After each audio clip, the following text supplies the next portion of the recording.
ಆತ್ಮೀಯ ವೀಕ್ಷಕರೇ, ನಿಮ್ಮ ಮೈಲ್ಡ್ ಫ್ಯಾಮಿಲಿ ಯೂಟ್ಯೂಬ್ ಚಾನಲ್ಗೆ ಸ್ವಾಗತ. ಇವತ್ತು ನಾವು ಸಮ್ಮೇಟಿವ್ ಅಸೆಸ್ಮೆಂಟ್ 2025-26ನ 8ನೇ ತರಗತಿಯ ಕ್ವಶನ್ ಪೇಪರನ್ನು ಪ್ರಿಪೇರ್ ಮಾಡಿದ್ದೀವಿ. ಅದ್ರ ಬಗ್ಗೆ ಡಿಸ್ಕಸ್ ಮಾಡ್ತಾ ಇದ್ದೀವಿ. ಇದು ವರ್ಷ ಪೂರ್ತಿ ಇರ್ತಕ್ಕಂಥ ಸಿಲೆಬಸ್ಸನ್ನು ಕಂಪ್ಲೀಟ್ ತಗೊಂಡು ಕ್ವಶನ್ ಪೇಪರ್ ಮಾಡಿದ್ದೀವಿ. ಇದು ಒಂದು ಮಾಡೆಲ್ ಕ್ವಶನ್ ಪೇಪರು. ಇದರಲ್ಲಿ ಇರ್ತಕ್ಕಂಥ ಅಂಶಗಳನ್ನು ನೋಡ್ತಾ ಹೋಗೋಣ. ಅದಕ್ಕಿಂತ ಮುಂಚೆ ಯಾರು ನಮ್ಮ ಚಾನಲ್ನ ಈಗ ನೋಡ್ತಾ ಇದ್ದೀರಿ, ಇನ್ನು ಸಬ್ಸ್ಕ್ರೈಬ್ ಆಗಿಲ್ಲ, ದಯಮಾಡಿ ತಾವೆಲ್ಲರೂ ಸಬ್ಸ್ಕ್ರೈಬ್ ಮಾಡ್ಕೊಳ್ಳಿ ಅಂಥೇಳಿ ಹೇಳ್ಕೊಳ್ತೀನಿ. ನಿಮ್ಮ ಒಂದು ಸಣ್ಣ ಕೆಲಸ ನಮಗೆ ದೊಡ್ಡ ಇನ್ಸ್ಪಿರೇಷನ್ ಕೊಡುತ್ತೆ ಅಂತ ಹೇಳೋಕ್ಕೆ ಇಷ್ಟಪಡ್ತೀನಿ. ಅದರ ಜೊತೆಗೆ ವಿಡಿಯೋ ನೋಡಿದ ನಂತರ ವಿಡಿಯೋ ಚೆನ್ನಾಗಿತ್ತು ಅಂದರೆ ಒಂದು ಲೈಕ್ ಮಾಡಿ, ಕಾಮೆಂಟ್ ಮಾಡಿ, ಮತ್ತು ಅದನ್ನು ನಮ್ಮ ಫ್ರೆಂಡ್ಸ್ಗೆಲ್ಲ ಶೇರ್ ಮಾಡ್ಕೊಳ್ಳಿ ಅಂತ ಹೇಳಿ ಕೇಳ್ಕೊಳ್ತಾ ಇದ್ದೀನಿ.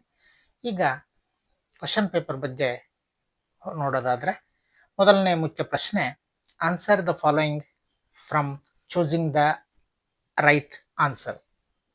First one, identify the parts of speech of the underlined word. ಇಲ್ಲಿ ಪಾರ್ಟ್ಸ್ ಆಫ್ ಸ್ಪೀಚ್ ಅನ್ನು ಕೇಳಿದ್ದೀವಿ. ಎರಡನೇದು, read the given sentences and choose appropriate language function. ಇಲ್ಲಿ ಲ್ಯಾಂಗ್ವೇಜ್ ಫಂಕ್ಷನ್ ಕೇಳಿದ್ದೀವಿ.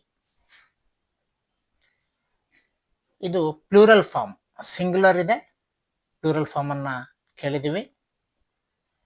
ನೆಕ್ಸ್ಟ್ ಆಂಟೋನಿಮ್, ಆಂಟೋನಿಮ್ ಕೇಳಿದ್ದೀವಿ. Next synonym.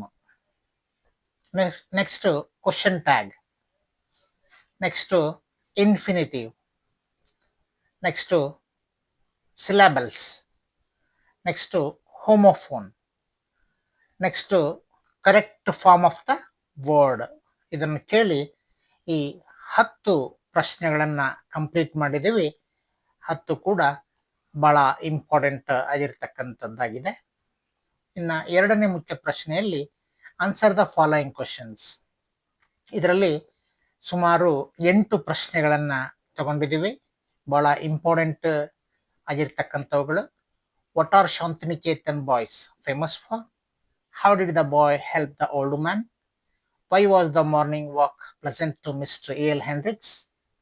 How did the bird react to Devdutt's call? Why was Raman not able to attend school regularly? How do you think we are all treated alike by nature? How did grafting help Burbank in his experiments?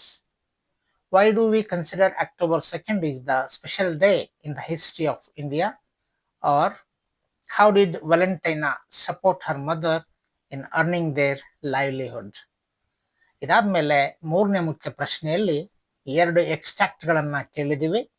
19 ಮತ್ತು 20ನೇ ಪ್ರಶ್ನೆಯಲ್ಲಿ I want new clothes ಅದು ಒಂದು.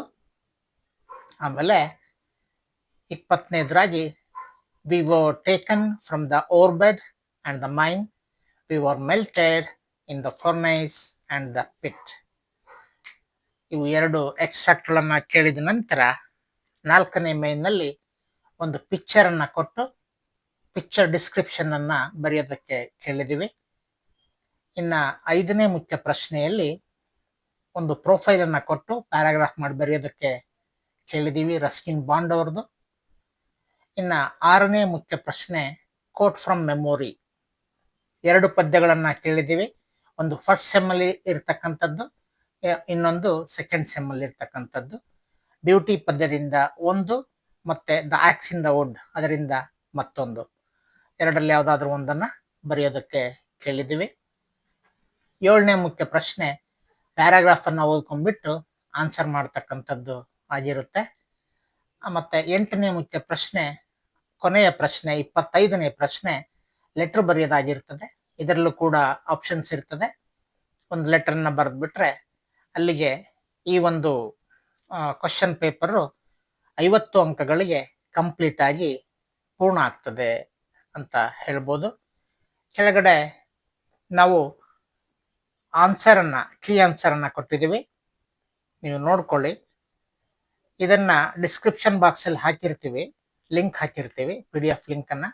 ಬೇಕಾದವರು use ಮಾಡ್ಕೊಳ್ಳಿ ಅಂತ ಹೇಳಕ್ಕೆ ಇಷ್ಟಪಡ್ತೀನಿ. Key answer ನೋಡ್ಬೋದು, ಈ ರೀತಿ ಇರ್ತದೆ. ಆನ್ಸರ್ ಅಂತ ಏನು ಹಾಕಿಲ್ಲ, ಬಟ್ ನಂಬರ್ ಹಾಕಿದ್ದೀನಿ ಅಂಡರ್ಸ್ಟುಡ್ ಅಂತ ಹೇಳಿ.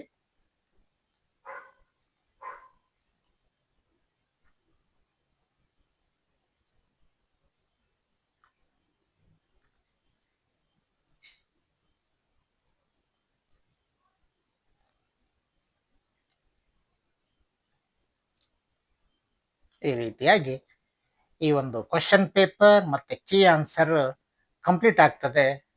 ದಯಮಾಡಿ ಸಬ್ಸ್ಕ್ರೈಬ್ ಮಾಡ್ಕೊಳ್ಳಿ ಅಂತ ಮತ್ತೊಂದು ಸಾರಿ ಕೇಳ್ಕೊಳ್ತಾ ತಮ್ಮೆಲ್ಲರಿಗೂ ವಂದನೆಗಳನ್ನು ತಿಳಿಸ್ತೇನೆ.